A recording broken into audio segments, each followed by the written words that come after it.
Welcome to clear exams. आज हम लोग current affairs upcoming exam SBI clerk mains उसके जीएस के बेसिकली करंट अफेयर्स के स्ट्रैटेजी पे बात करेंगे। जो भी एस्पिरेंट अभी फर्स्ट टाइम दे रहे हैं अपना मेंस का पेपर और जिन्होंने पहले भी दिया है, तो हम डिस्कस करेंगे कि लास्ट 2 दिन में ये जिनका 10th को पेपर है, जिनका 12th को पेपर है, वो क्या स्ट्रैटेजी रखें, वो बेसिकली किस चीज़ को लेके चलें, किस टॉपिक को आगे लेके चलें और किसको बार बार रिवाइज करें जिससे कि उनका नंबर जो है वो मैक्सिमाइज हो जब वो पेपर दें। So let's discuss. तो सबसे पहले हम कुछ टॉपिक्स देखेंगे। अच्छा, टॉपिक से पहले मैं डिस्कस कर लेता हूं कि बेसिकली जो मेजर पोर्शन है जिससे कि पूछा जाता है, वो मैंने ये जो रेफरेंस है ये मैंने लिया है आईबीपीएस पीओ से, क्लर्क से, RRB, PO clerk, same LIC और भी बहुत सारे पेपर हैं जो अलग अलग इंस्टीट्यूशन करवाती है। तो सबसे पहला है वो है बैंकिंग अवेयरनेस। बैंकिंग अवेयरनेस से बेसिकली जो हमारा क्वेश्चन होता है वो 15 टू 22 के आसपास ये मोस्टली रहेगा और मोर देन 17 टू 22 कह सकते हो आप इसको।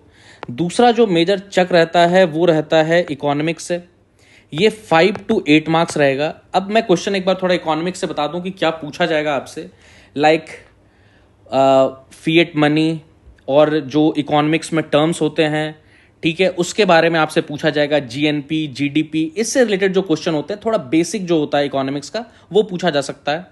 या फिर बजट से पूछा जाएगा, इकोनॉमिक सर्वे से पूछा जाएगा। तीसरा जो है वो है वन लाइनर, वो है हमारा वन लाइनर। तो अब हम देखते हैं इस तीनों को मिला के जो हमारा क्या क्या टॉपिक रहने वाला है। सबसे पहला है मोनेटाइजेशन स्कीम। मोनेटाइजेशन स्कीम देखा गया है रिसेंट ईयर्स में कि इससे काफ़ी क्वेश्चन आते हैं।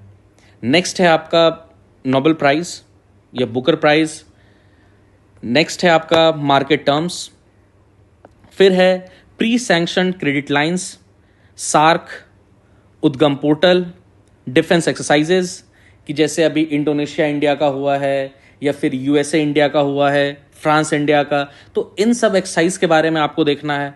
जो अवार्ड्स होते हैं, major awards like Oscar, Emmy, Golden Globe. Next VRR auction या फिर इंफ्रा बॉन्ड्स। नेक्स्ट है गवर्नमेंट बजट, जो मैंने बताया था आपको कि इकोनॉमिक्स का मेजर जो पार्ट है उससे। Now bank deposit schemes and savings schemes. अब देखिए, ये जो बैंक डिपॉजिट स्कीम्स है और सेविंग स्कीम्स है, इसमें मोस्टली हमें एसबीआई जो भी अभी नया स्कीम लेके आ रही है, चाहे वो बैंक डिपॉजिट का हो, सेविंग का हो, या किसी से इसने ऐसा कुछ किया है कोलैब, वो इंटरनेशनल इंस्टीट्यूशन हो या फिर अपनी इंडियन फॉर अपनी इंस्टीट्यूशन हो, तो इसको इस पे ज़्यादा एम्फेसाइज करना है हमें। नेक्स्ट है AI in bank innovation, open AI source, जो भी अलग अलग बैंक्स लेके आ रही है उसको हमें डिस्कस करना है। नेक्स्ट है सेबी म्यूचुअल फंड रेगुलेशन, क्योंकि उसमें आपको पूछा जाएगा स्टेटमेंट में और इसका आपको अच्छे से नॉलेज होना बहुत ही इंपॉर्टेंट है। बाकी जितने भी इसरो के अभी भी जितने भी आपके लॉन्चेस हुए हैं उनको देखना है। ICC tournaments, honour to PM, ये तो मोस्ट हो जाता है कि एक क्वेश्चन तो पक्का इससे पूछा ही जाएगा। और एमओयूज जितने भी हैं उसको भी हमें अच्छे से करना है। अच्छा, बेसिकली स्ट्रैटेजी इसमें यह है कि हमें इन क्वेश्चंस को वहाँ पे करना कैसे है, किस तरह हमें वहाँ पे इसको अटेम्प्ट लेना है। तो मैं फ्रेंड्स आपको बता दूं एक बात कि जो क्वेश्चन होंगे बैंकिंग अवेयरनेस इकोनॉमिक्स के, वो आपको स्टेटमेंट 1, स्टेटमेंट 2, 3, 4 इस तरह का कुछ गिवन होगा और फिर ऑप्शन में बोलेगा 1, 2, 3, 4 लाइक दिस। तो ऐसे क्वेश्चन में अगर आप श्योर हो कि आपको पता है कि स्टेटमेंट 3 और 4 गलत है, तो गो फॉर 1 एंड 2, ये जो भी फर्दर ऑप्शंस हैं फिर आप उसको एलिमिनेट कर सकते हो और फिर उसको आप फर्दर टिक करके आप आगे बढ़ सकते हो।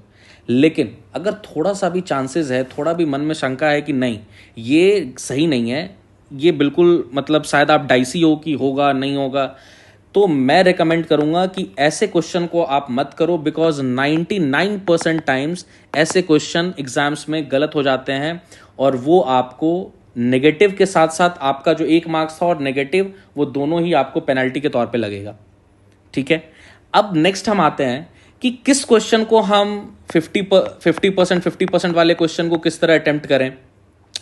अब देखिए यहां पे क्या है, जिस तरह डिफेंस एक्सरसाइज है या फिर ऑस्कर, यानी बेसिकली जिनको हम कहते हैं वन लाइनर क्वेश्चन को हम इस तरह टैकल कर सकते हैं अगर ऑप्शन 1 2 3 4 5 है।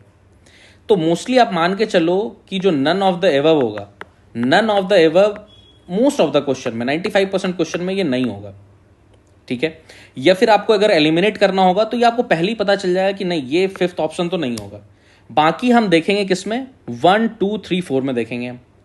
और उसके बाद अगर आपने किसी दो को एलिमिनेट कर दिया तो फिर आप 1 और 3 पे बेट लगा सकते हो कि कौन सा ज़्यादा चांसेस है, क्या आपके उस समय मतलब आपको ब्रेनस्टॉर्मिंग करके आपको याद आ रहा है कि हाँ ये वाला ऑप्शन होगा, तो go for it. So thank you guys, ये थी हमारी स्ट्रैटेजी। और फर्दर अगर आपको लास्ट टाइम में इन्हेंस करना हो अपने इसको, तो आप हमारे चैनल से जुड़ सकते हैं, वहाँ पे हमने काफ़ी क्वेश्चन डाले हैं, इसी तरह के वीडियोस हम लाते रहेंगे। So please subscribe to our channel. Thank you so much.